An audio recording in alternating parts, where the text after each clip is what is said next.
Hello mga ka-reloan! Welcome back sa ating channel. Sa video na to mga ka-reloan, gagawa tayo ng clear comparison ng tatlong legit na loan application na talaga namang maaasahan at siguradong legit. Ang goal natin mga ka-reloan sa video na ito ay tukuyin kung alin sa kanilang tatlo ang may mas pinakamababang interest na talagang swak na swak lapitan kapag tayo ay nangangailangan. Although tatlo sila na legit, pero meron sa kanilang may pinakamababang interest. At syempre, kung merong may pinakamababang interest, alin kaya sa kanilang tatlo ang may pinakamabigat sa bulsa kapag tinotal mo na yung buong babayaran mo sa kanya? Ka-reloan, importante ito lalo na kung kailangan mo talagang manghiram ng pera.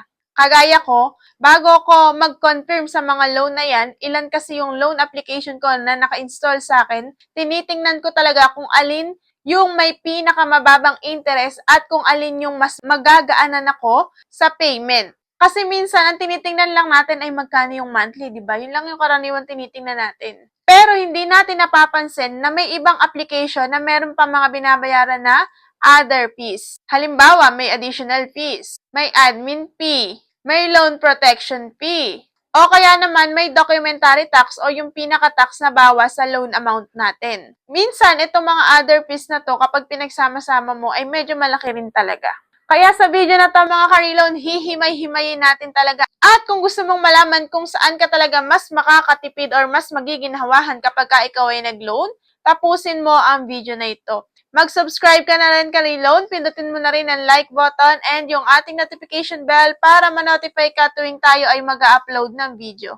So ano pang hinihintay natin mga ka-reloan? Simulan na natin! Disclaimer lang mga ka-reloan, educational content ito and base lang din sa aking personal experience. Hindi po ito isang financial advice. At mangutang ka lang kung talagang kailangan mo at kaya mong bayaran. Hindi kita inuobliga na ang mangutang dito kahit na alinman sa tatlo na ito.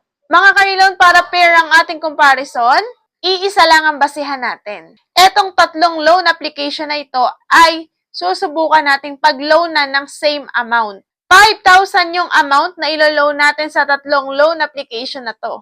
At 6 months to pay or 6 months mo huhulugan. Sa dulo ng video natin na to mga ka-reloan, sasabihin ko sa inyo kung sino yung may pinakamababang interest at yung may pinakamabigat na interest sa kanilang tatlo. Mga ka-reloan, unahin na nga natin si G-Loan. Ayan, meron pa bang hindi nakakakilala kay G-Loan? Halos lahat naman tayo ay meron ng GCash. Si G-Loan ay matatagpuan natin kay GCash sa may Borrow. Ito yung ating sample ng hihiramin sa kanya.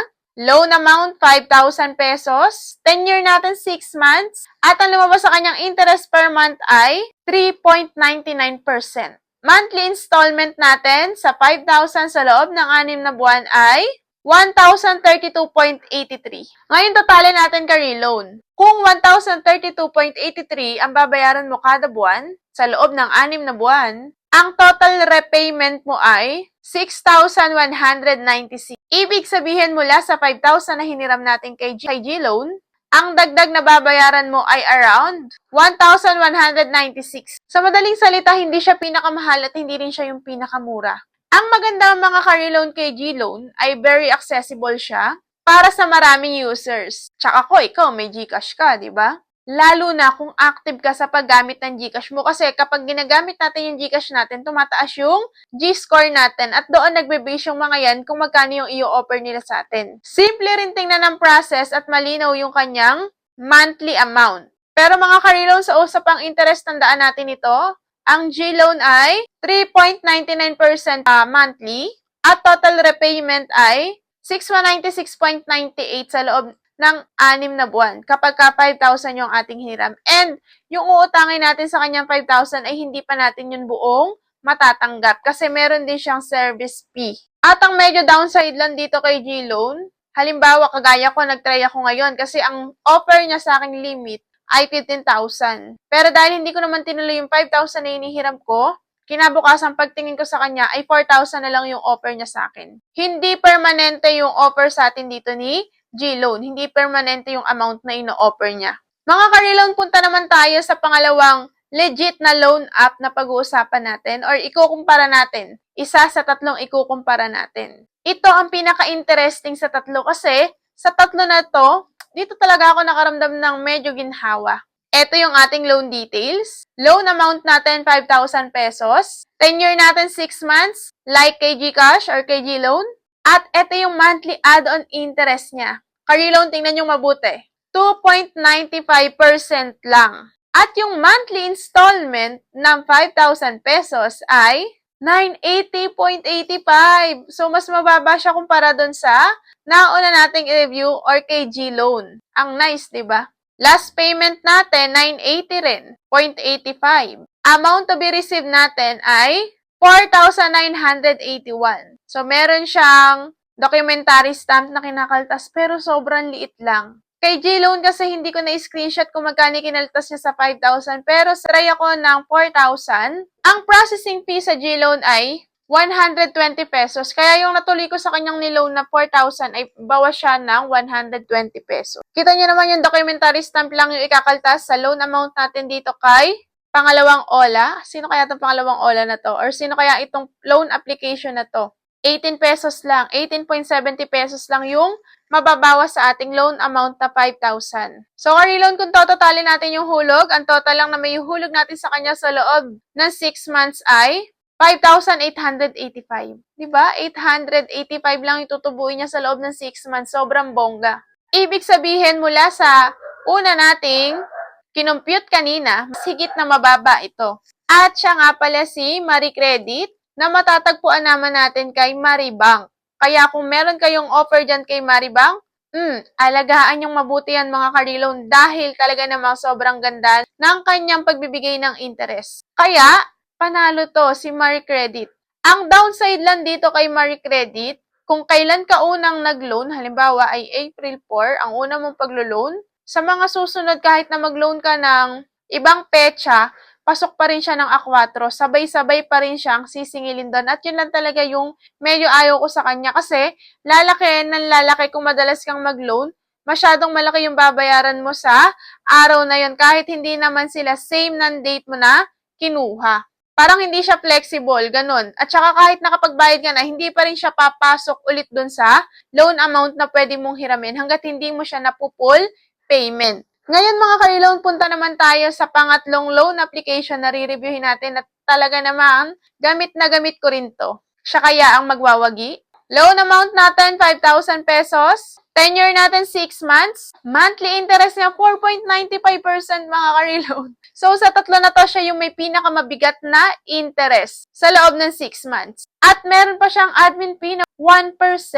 At meron din siyang monthly fee, loan protection na binabayaran natin na 0.20% per month. Kaya sa 5,000 na ilo-loan natin sa kanya, ang matatanggap lang natin ay 4,950. Monthly repayment natin, 1,090.